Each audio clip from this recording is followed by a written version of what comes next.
독립된 부동산 건물 요건 판례입니다.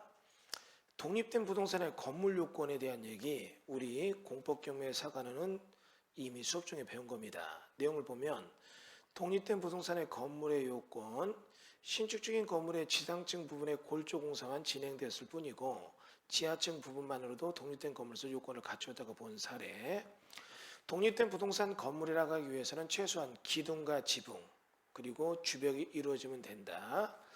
신축 건물의 경락대금 납부 당시 이미 지하 1층부터 지하 3층까지는 기둥, 주벽, 천정, 슬라브 공사가 완료된 상태였을 뿐만 아니라 지하 1층 일부 점포가 일반에 분양되기까지 하였다면 비록 토지에 경락될 당시 신축 건물의 지상층 부분의 골조 공사만 이루어진 채 벽이나 지붕이 설치된 게 없다. 즉 지하까지는 다 이루어지고 1층은 벽치고 골조 슬라브까지는 안 돼 있는 상태에서 경매가 나온 것 같아요.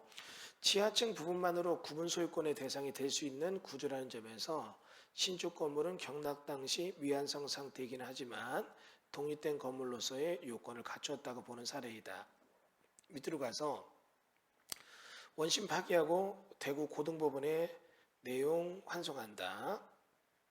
원심 판결 유예에 의하면 원심은 주식회사 동성건설이 구미시 송정동의 지하 3층 지상 12층의 주상복합 건물을 신축하기 위해서 주식회사 3위가 공사 도급계약 체결하고 금력 공사에 착수하여 96년 7월경 부도가 돼서 공사가 중단될 때까지 지하 1층 내지 지하 3층에는 철근 콘크리트 구조물이 설치되었다. 지상 1층부터 지상 4층까지는 H빔으로 철골 구조가 조립되었는데 근저당에 기한 임의경매 절차에서 피고, 선정자 정성훈, 박재우 등이 이 사건 토지를 공동 낙찰받아 그 무렵 경락재금 완납했다. 그리고 소유권 취득했다. 이름 같은 게 너무 복잡하면 원래 시행사가 시공계약 맺고 짓다가 부도나니까 토지만 낙찰받은 거예요. 근데 동성건설은 지금 이제 공동으로 낙찰받아서 소유권을 취득하였고, 한편 동성건설은 2003년 3월 30일 신축 건물의 건축주 명의 변경을 원고로 변경한 다음 같은 해 4월 6일 신축 건물을 인도한 사실이 인정한 다음, 그럼 여기 보면 동성건설이라고 하는 애가 지금 현재 이거에 대해서 인도한 다음 경매로 토지 소지가 변경될 때까지 건축 중인 건물이 사회통념상 별도의 소유권 객체로서 독립된 건물이 될 수 있도록 공사가 진행되어야 되기 때문에 그 건물의 별도의 소유권이 성립되고 이를 법정상권이 발생하게 되는데, 이 사건 경우 신축 건물이 지하 1층 가운데 일부만의 판매 있을 뿐 나머지 지하 1층과 지하 2, 3층은 그 용도가 모두 주차장 기계를 만드는 건물의 부수적 구조물에 불과하고, 나아가 지상 부분에 단순히 H빔 조립 상태에서 벽체, 바닥, 천장 등을 완성하지 아니하여 물리적으로도 건물로서 구조 형태를 갖추지 못하였으므로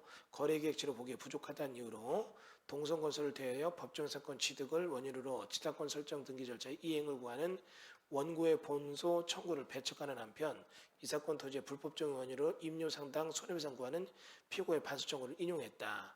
그러니까 뭐냐? 이건 독립건물 아니니까 너희들 이거 다 비켜라. 그리고 이거 임차로 내놔라. 이렇게 했는데, 그러나 독립된 부동산 건물이라고 하기 위해서는 최소한 기둥과 지붕 그리고 주벽이 이루어지면 된다고 할 것이다. 기록에 의하면 신축 건물의 경락대금 납부 당시 이미 지하 1층부터 지상 3층까지 기둥, 주벽, 천장, 슬라브 공사가 완료된 상태였을 뿐만 아니라 지하 1층이 일부 점포가 일반 분양되기까지 한 사정을 엿보볼 수 있는 바, 비록 피고 등의 경락을 원인으로 이 사건 토지의 소유권을 취득할 당시 신축 건물의 지상층 부분에 골조 공사만 이루어진 채 벽이나 지붕 등이 설치된 바가 없다 하더라도 지하층 부분만으로도 소유권이 대상이 될 수 있는 구조라는 점에서 신축 건물은 경락 당시 미완성 상태이긴 하지만 독립된 건물로서 요건을 갖췄다고 봄이 상당하다.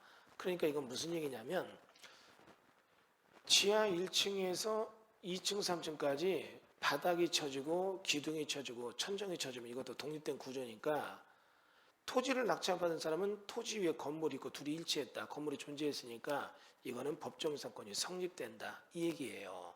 그러므로 불구하고 신축 건물이 독립된 건물로서 구조와 형태를 갖추지 못했던 이유를 들어 이와 같이 판단의 원심 판결에는 독립된 건물에 관한 법리를 오해한 위법이 있고 이는 판결에 영향을 미쳤음이 분명하다. 그러므로 원심 판결 나가리 상수한 것에서는 이거는 법정의 사건이 있어. 건물이 있는 거야.